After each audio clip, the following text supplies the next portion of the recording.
மாலை வணக்கம். அனைவருக்கும் இனிய தைப்பொங்கல் நல்வாழ்த்துக்கள். இன்றைய தினம் மாண்புமிகு முதலமைச்சர் அவர்கள் மேதகு ஆளுநர் வாசிக்காத உரை, சட்டப்பேரவைத் தலைவர் வாசித்த உரை, அதற்கு பதிலளிக்கின்ற விதமாக பல்வேறு கருத்துக்களை பதிவு வைத்திருக்கின்றார். திராவிட முன்னேற்ற கழக ஆட்சியிலே கொண்டு வந்த சில திட்டங்களை கூறிவிட்டு 2021 சட்டமன்ற பொதுத் தேர்தலின் போது திராவிட முன்னேற்ற கழக கட்சியின் சார்பாக அறிவிக்கப்பட்ட தேர்தல் அறிவிப்புகள், அதில் ஒரு சுமார் 20% அறிவிப்புகள் தான் நிறைவேற்றப்பட்டிருக்கின்றன. இன்னும் 80% அறிவிப்புகள் நிறைவேற்றப்படவில்லை. நான் அதை மேதகு ஆளுநர் உரை அதில் கலந்து கொண்டு பேசுகின்ற பொழுது சில அறிவிப்புகளை சுட்டிக்காட்டினேன். 565 அறிவிப்புகளில் முக்கியமான அறிவிப்பு கூட இதுவரை நீங்கள் நிறைவேற்றப்படவில்லை.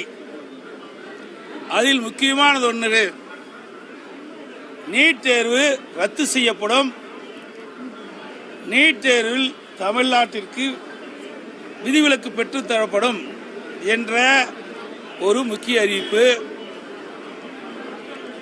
தமிழ்நாடு முழுவதும் திரு ஸ்டாலின் அவர்களும் திரு உதயநிதி அவர்களும் தேர்தல் பொதுக்கூட்டத்தில் பேசுகின்ற பொழுது திராவிட முன்னேற்ற கழகம் ஆட்சிக்கு வந்தவுடன் நீட் தேர்வு ரத்து செய்யப்படும் என்று.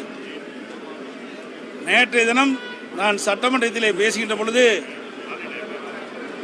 எப்பொழுது நீட் தேர்வில் நீங்கள் ரத்து செய்வீர்கள்? திராவிட முன்னேற்ற கழகம் ஆட்சி அமைந்து 4 ஆண்டு காலம் உருண்டோடிவிட்டது. எஞ்சியது இன்னும் 1 ஆண்டு காலம்தான் மீதி உள்ளது. எப்பொழுது இந்த நீட் தேர்வு ரத்து செய்யப்படும் என்ற கேள்விக்கு முதலமைச்சர் அவர்கள் பதிலளித்தார், எங்களிடத்தில் ஒன்றும் கிடையாது, நீதிமன்றத்தில் வழக்கு இருக்கின்றது, இது மத்திய அரசு நினைத்தால்தான் நீட் தேர்வு ரத்து செய்யப்படும் என்ற ஒரு அறிவிப்பை வெளியிட்டு விட்டார். கையை விரித்து விட்டார் நீட் தேர்வுக்கு. 2021 சட்டமன்ற பொதுத் தேர்தலின் போது இளைஞர்களை ஏமாற்றி, பெற்றோர்களை ஏமாற்றி, நாட்டு மக்களை ஏமாற்றி, கவர்ச்சிகரமாக பேசி வாக்குகளை பெற்று ஆட்சி அமைந்த பிறகு இன்றைய தினம் எங்களால் நீட் தேர்வு ரத்து செய்ய முடியாது என்ற அறிவிப்பை வெளியிட்டு விட்டார். நாங்கள் அப்பொழுதே சொன்னோம், இது நீதிமன்றத்தில் இருக்கின்றது, இது மத்திய அரசு நினைத்தால்தான் நீட் தேர்வை ரத்து செய்ய முடியும் என்று.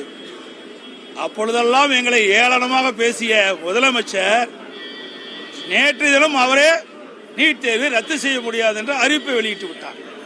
இதுதான் திமுகவுடைய இரட்டை வேடம். அதோடு நிறைய அறிவிப்புகள் நேற்றைய தினம் எல்லாம் சட்டமன்றத்தில் நான் பேசினேன். அதற்கு எந்த பதிலும் கொடுக்கவில்லை இன்றைய தினம். அதோடு விலைவாசி விண்ணை முட்டுகின்ற அளவுக்கு உயர்ந்து விட்டது. ஏழைகள் படுகின்ற துன்பத்தை இந்த அரசு கண்டுகொள்ளவில்லை. அரிசி விலை 2021 ஆண்டு 35 ரூபாயிலிருந்து 45 வரைக்கும் பல்வேறு ரகமான அரிசிகள் விற்பனை செய்யப்பட்டன. இன்றைய தினம் 70 ரூபாயிலிருந்து 85 ரூபாய் வரைக்கும் ரகத்துக்கு தக்கவாறு அரிசி விலை உயர்ந்திருக்கின்றது. எண்ணெய் விலை உயர்ந்திருக்கின்றது, பருப்பு விலை உயர்ந்திருக்கின்றது, பூண்டு விலை 400% உயர்ந்திருக்கின்றது. இதையெல்லாம் சுட்டிக்காட்டினேன். அதற்கு முதலமைச்சரிலிருந்து எந்த பதிலும் வரவில்லை.